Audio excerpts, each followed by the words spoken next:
Hi YouTube, welcome. So today we've just had the newest patch for Age of Empires drop. So let's look through the updates we're getting. Hello YouTube and welcome. Thanks, LoHub. I'm JB of AHA. Okay, so new event coming up. Nice new logo, player icon. So go through the challenges if you want to have access to that. Then looking through the changes. So we've got some stability fixes and little bugs, crashes, etc. that they're stopping. Um, Nothing too exciting. Achievements, but Rhapsody of the Bohemians achievement can now only be unlocked if 10 Hoof Ninja are trained as Bohemians. I don't know what was happening before. Elephant Archer and Elite Elephant Archer icons as profile icons are back after replaced by Gulam. Okay, that makes sense. Fixed an issue where flares were difficult to see during some games. Added a new idle pose for skirmishers to better differentiate them from the spearman line. Okay. I guess like skirms when they were idle would have their spear, uh, their projectile, down like a spearman. So yeah, that makes sense. Okay, armor value slash icon no longer disappears in tooltips when a building slash unit has an armor value of -1. Okay, so just helping players understand the -1 armor means that as long as a unit deals that type of damage, then the unit will take additional damage, if that makes sense. So like rams have -3 melee armor, so as long as a unit deals melee damage at all, they'll always do 3 more damage to rams. And so that's kind of what this is showing, I think. Obsolete map style drop down no longer appears in single player lobby and for multiplayer hosts. Not quite sure what that is. We'll fast forward through this anyway. Like we're more interested in the last bit. AI difficulty now displayed while in quick play. Tech tree preview for Gujaras now shows the camera line properly. Objective time is now update properly when changing in-game language. Lobby creation for co-op games via the main menu no longer skips host setup. Players can no longer interact with multiplayer lobby drop-downs buttons when the map selection screen is open. Yeah, none of this is too exciting for me, so let's keep going. And we'll go down to the gameplay. Okay, general. Removed reaction distance modifier for predator animals like wolves and snow leopards, depending on difficulty. Made it so that predator animals always find villagers within 6 tiles and other units within 4 tiles. Easiest difficulty on scenarios and campaigns will still use 4 tiles. Okay, so it used to be that when players were setting up a lobby, you needed to put it on standard difficulty because if you put it onto extreme, then the animals would attack from a much bigger distance. So this just means that it doesn't matter what difficulty you put it on, they have a consistent attack range. So I think it's a nice quality of life change. It's not major. It's just a little nice feature that will make it a bit easier when setting up lobbies. Players are no longer able to push enemy units away during treaty by building foundations on top of them. I didn't realize that was a thing, but that's quite cool. Um, Trade carts, trade cogs, and fishing boats are now properly affected by the hit point increase from the handicap system, just as villagers would be. Again, didn't realize that wasn't implemented.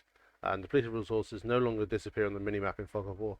Ooh, again, like they stopped you being able to see uh, in like the Fog of War where the resources had depleted. So like you wouldn't see chopped trees and you wouldn't see the gold decreasing and stuff like that. But I didn't realize it was still showing on the mini map when they disappeared.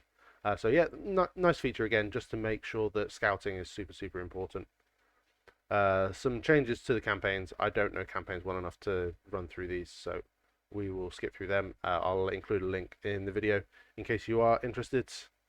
But anyway, civilization balance. So the big one that we've known about from the pup, we have crossbowman research cost increase from 125 food, 75 gold to 175 food and 125 gold. It's a nice little change. It just makes it a little bit more expensive, a little bit harder to do.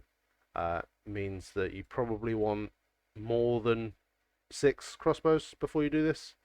I think normally, if you've got any crossbows alive at the start, oh sorry, if you've got any archers alive at the start of Castle Age, you upgrade because crossbow is just a nice jump up and super cheap. Now, it's still fairly cheap. it's not going to be groundbreaking and stop the crossbow meta, I don't think. But it just means that it's a little bit more of an investment. And again, same for Arbalester. Another 100 food, another 100 gold. Not game breaking, not going to redefine the meta, just makes it a little bit more of an investment. Okay, Dark and Feudal Age Stone Walls HP increase from 900 to 1080. I know that the arena players will be a big fan of this. I think the meta for arena had shifted too heavily towards towers from what my clown friends tell me. So this should just make it a little bit less powerful. Dark and Feudal Age Stone Gates HP increased as well. So yeah, just means that arena doesn't necessarily resolve to towers every game. Elephant Archer has its Cavalry Archer armor increased from -7 to -4, resulting in less bonus damage from skirmishers. I think Elephant Archers are so expensive, and actually we just see their cost decrease coming as well. They are so expensive, they are so slow, that it needs something doing with them if they want to be utilized at all. We'll see if this does enough. It still will mean quite a lot of bonus damage from skirmishers, but should be a nice change. Armored Elephant line is now affected by Siege Engineers. Okay, that's a weird one. Like Armored Elephants, like Siege Elephants and Armored Elephants are already strong, and so now they're getting Siege Engineers. That's a weird one for me, but we'll see how it affects it. Plus 20% bonus damage. If that stacks with Gajaras, that's going to be nuts. Anyway, starting resource and villager bonuses are no longer disabled in Empire Wars. So it affects Aztecs, Chinese, Huns, Incas, Lithuanians, Mayans, Persians, Sicilians, and Gajaras. Okay. So I'll be interested to see how they play this out. So Aztecs start with extra gold. Chinese start with more villagers, less resources. I think Chinese, that'll be a really, really good one. Huns start with less wood. Incas start with the extra herdable. So people in chat are saying, how will that affect the new Red Bull tourney? Basically, as far as I'm aware, Red Bull will go on the previous patch for the Empire Wars settings. So this will not affect Red Bull Wallow Legacy as far as I am aware. But yeah, Mayans start with the extra villager. Persians, more wood. Sicilians, more stone. And Gajaras, what did they start with? I wonder if they'll just get sheep in the mill at the start of Empire Wars. That'd be interesting ones. I don't think that they'll have like simulated Chinese having like 2 extra villagers rather than 3, because that would be kind of realistic. Or Huns having actually cancelled out that wood because of not building houses. And yeah, I don't think they'll simulate. Gajaras are plus berries. Thank you, Zelos. Thank you. I'd forgotten about that.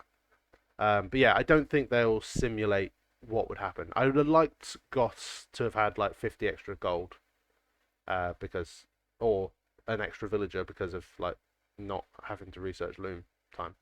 But it'll be a nice change. I think it'll just kind of shift it up a little bit, make things like Chinese a really interesting pick for Empire Wars. Age advancement bonuses are correctly applied for the starting age only when an age other than Dark Age is selected. Okay, that's a bit of a mouthful. Affects Ethiopians, Bengalis, and Dravidians. Age advancement bonuses are correctly applied for the starting age only when an age other than Dark Age is selected.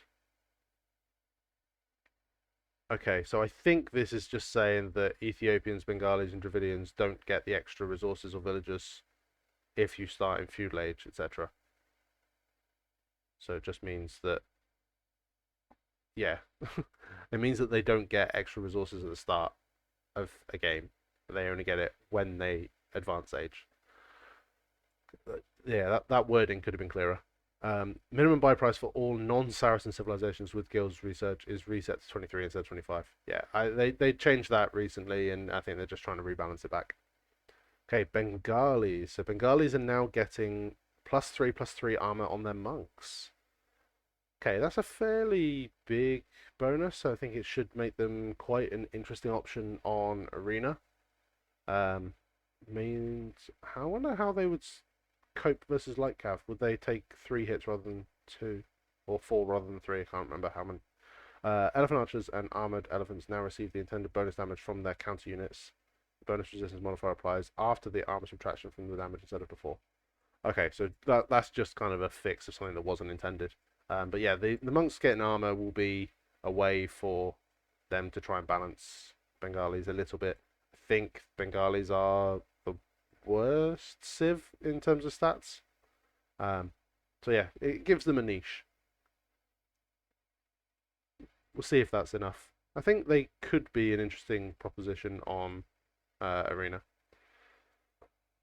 Britons receive access to treadmill crane. Again, not groundbreaking. Yeah, I don't think I've ever gone, oh, I wish I had treadmill crane as Britons. I guess it, yeah, maybe thinking towards deathmatch, but I'm not sure.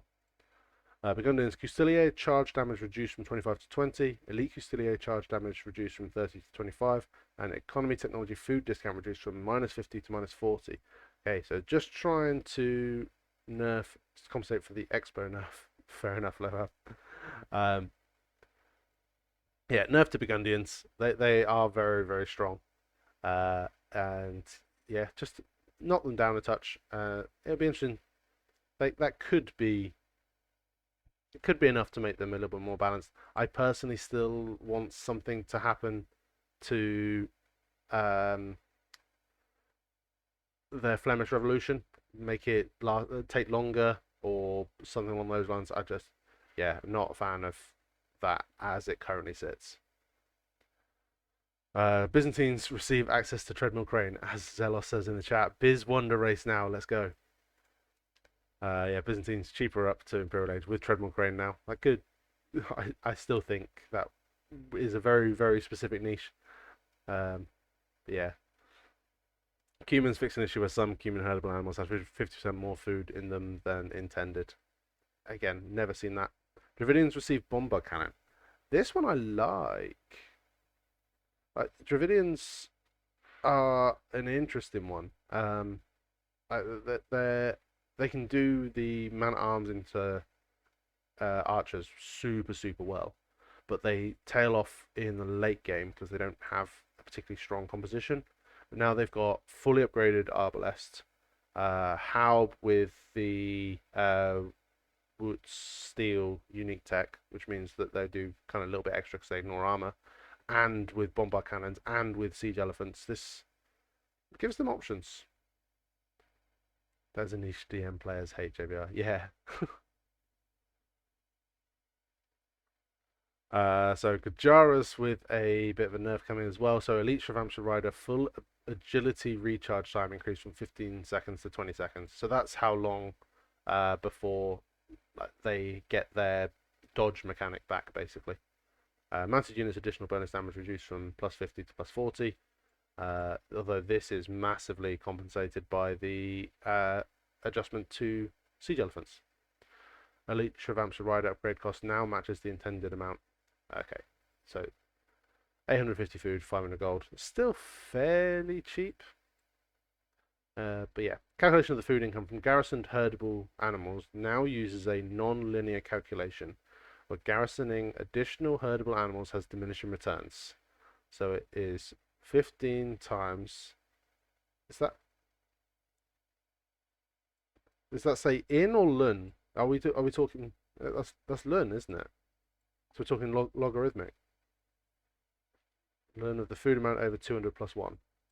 Okay, so where food amount is the sum of food in all garrisoned. Okay, so I think in the pup they started using it in each mill separately. So the players were just building multiple mills. So this now will take all garrisoned herdable animals into account. It means garrisoning more herdables will have diminishing returns. Makes sense to do. Garrisoning all of a player's own herdables on a map with standard resources now, like Arabia, now grants about 15% less food income than before. This seems a sensible nerf. Kajaras are so strong, and it just now makes it a little bit harder to use that bonus. I think it will still help. I think they'll still go for it. It's learned. Yeah, I thought it was low hub. Thank you. So yeah, it is. Main problem with Gujaras was mobility in all their unique units, and they did nothing about it. This is true. Yeah, Gujaras still have insane mobility with their Shravamsha riders, amazing camels, um, and what's their unique unit? Drawing a blank. I'm gonna cut this bit out anyway. Fixing the issue where Shravamsha riders could not dodge the nearby blast damage of projectiles. Okay, so yeah, that I guess is just making sure that it was in line with the intended mechanic again. Okay, Hindustanis. Ghulam HP reduced from 65 to 55. Elite Ghulam HP reduced from 75 to 65. And lose access to Halberdier. This this is a good change. Hindustanis just had so many options.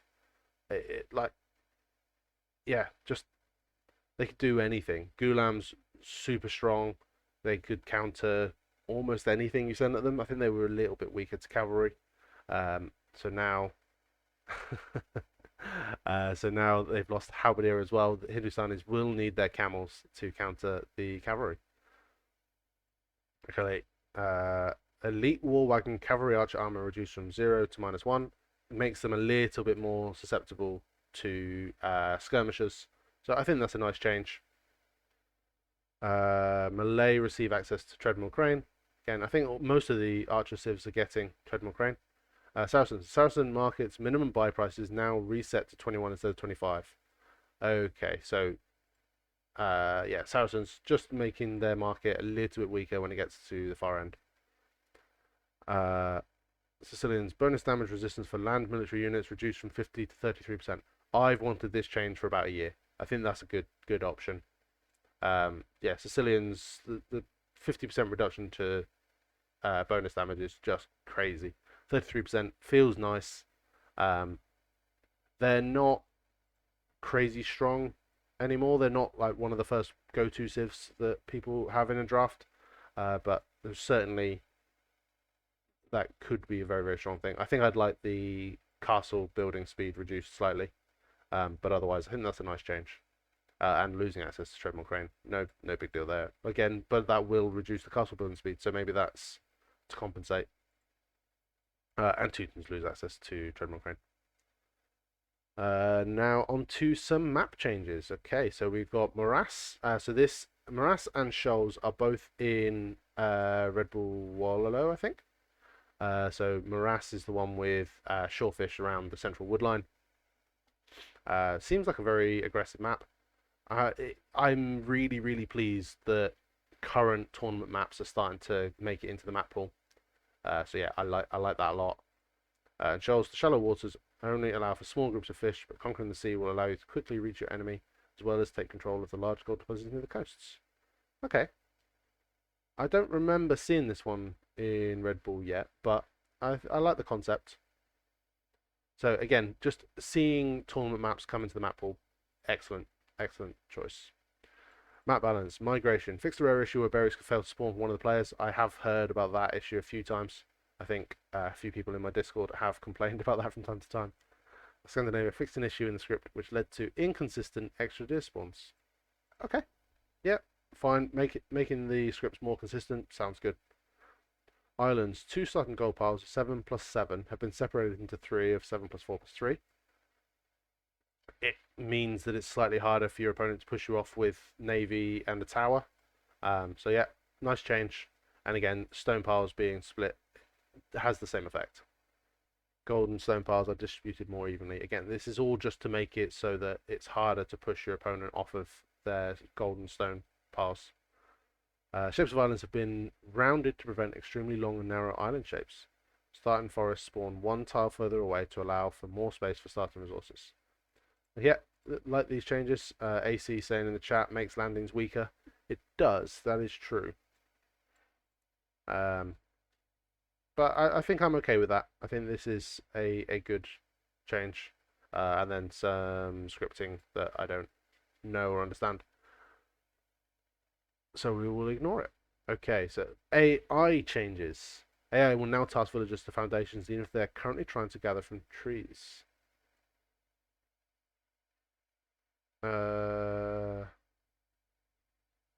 Is this where you like try to build a lumber camp in front of the wood line and the villagers just kind of get all confused and all stop. Unsure about that. Fix an issue where packed trebuchets of AI players attack groups can get stuck due to excessive spamming of commands in the AI engine.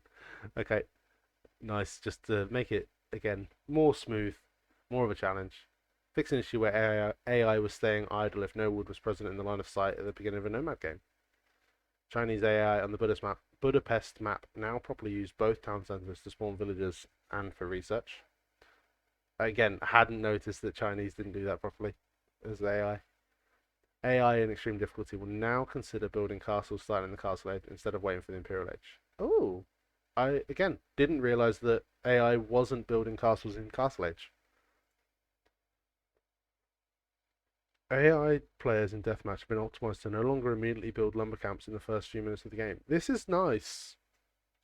I know that I've chatted with the AI dev a couple of times, and I think it's good that they are being gradually improved. So allowing the AI to play deathmatch sounds like a nice move. So yeah, they just need to teach it some build orders, and it could be, it'd probably be really strong. The AI no longer builds docks before lumber camps on water maps. Good. AI no longer ungarrisons players' units automatically when there are more than 3 in their own town center. The AI for new DLC civilizations no longer creates more units than intended for specific difficulty pop limits. Okay. Yeah, again, just balance it out to make sure that the AI is as difficult as intended. Units no longer go a few tiles in the opposite direction after receiving a movement task when they were previously chasing a unit with the attack command. Okay, so that will kind of affect the like regrouping where you suddenly click beyond and they go the other way to regroup and then move as a part of a unit. So yeah, good change. Assuming that it's worked. Fix an issue to avoid villagers going idle when gathering resources near walls. Yeah, okay, common bug from what I understand. Particularly when you like wall in lumber camps. So yeah, that'd be good. Fix an issue that called villagers to return their food to the town centre instead of a newly built mill close to a berry bush. Okay, yeah, just some good adjustments to AI, pathfinding, etc. Scout units are not able to pass through any kind of foundations anymore. Assuming that means built foundations. You can't just place them to keep scouts out, right? That would be stupid if that was the case. Okay, modding. I'm not gonna look through these. I don't do much modding myself. If you do, as I said, the link to this will be in the description. Jump on in. And ongoing, as always, we're continuing to track issues reported by the community for future updates. Other known issues, please visit. So there's a page to report stuff on. What's on the horizon? For our next event, we're throwing a party, a penguin party. Join the party to earn some cool rewards celebrating the winter months in the southern hemisphere. Then in October, we're continuing the celebration of Age of Empires officially turns 25 years old. Join us for exclusive events, very special announcements, and more as we celebrate across all games in the franchise. Across all games in the franchise. Age of Mythology? What do we reckon? There's a lot of talk about it, and I think people are hoping for Age of Mythology DE. Could that be a little nod to that? Who knows? Anyway, so yeah, there's going to be a link to this in the description. Have a look through it, see what interests you, and yeah, see you next time. Cheers.